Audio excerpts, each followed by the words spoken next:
Hi hello ನಮಸ್ಕಾರ. ನೀವೇನಾದರೂ ಬೆಂಗಳೂರಲ್ಲಿ ಇದ್ದೀರಾ ಅಂತಂದರೆ ನಾನು ಹೇಳೋ ಜಾಗಕ್ಕಂತೂ ಹೋಗೋದನ್ನು ಮರಿಲೇಬೇಡಿ. ಯಾವುದು ಅಂತೀರಾ? ಅದೇ ರೀ, ನಮ್ಮ ರಾಯರ ಬೃಂದಾವನ. ಹೌದು, ಹೊನಗನಹಟ್ಟಿಯಲ್ಲಿರುವ ಶ್ರೀ ಕ್ಷೇತ್ರ ಹೊನ್ನವ ಮಂತ್ರಾಲಯ ಮಂದಿರ.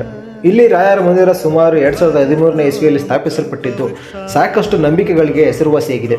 ನಿಮ್ಮಲ್ಲಿ ಯಾವುದೇ ಕಷ್ಟ ಇರ್ಬೋದು, ಅದನ್ನು ಬಂದು ರಾಯರ ಹತ್ರ ಭಕ್ತಿಯಿಂದ ಬೇಡ್ಕೊಂಡ್ರೆ ಪರಿಹಾರ ಖಂಡಿತ ಸಿಕ್ಕೇ ಸಿಗುತ್ತೆ. ಅದಕ್ಕೆ ಸಾಕ್ಷಿ ಅಂತ ಸಾವಿರಾರು ಜನ ಈ ದೇವಸ್ಥಾನಕ್ಕೆ ಬರ್ತಾ ಇರೋದನ್ನು ನೀವೇ ನೋಡ್ತಾ ಇರ್ಬೋದು. ಅಷ್ಟೇ ಅಲ್ಲದೆ ಇಲ್ಲಿ ಕಾಯ ಸಂಕಲ್ಪ ಸೇವೆ ಕೂಡ ಮಾಡ್ಕೋಬೋದು. ನರಸಿಂಹ ಜೋಶಿಗಳು ಹೇಳೋ ಪ್ರಕಾರ ನಿಮ್ಮ ಕಷ್ಟಗಳಿಗೆ 9 ವಾರ, 11 ವಾರ, 17 ವಾರ ಹಾಗೆ 21 ವಾರಗಳ ಕಾಲ ಕಾಯ ಸಂಕಲ್ಪ ಸೇವೆ ನಡೀತಾನೆ ಇರುತ್ತೆ.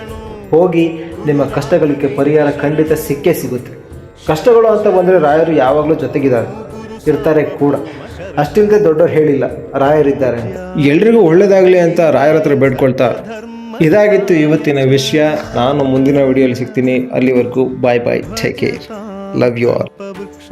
ನಮತಾಂ ಕಾಮಧೇನವೇ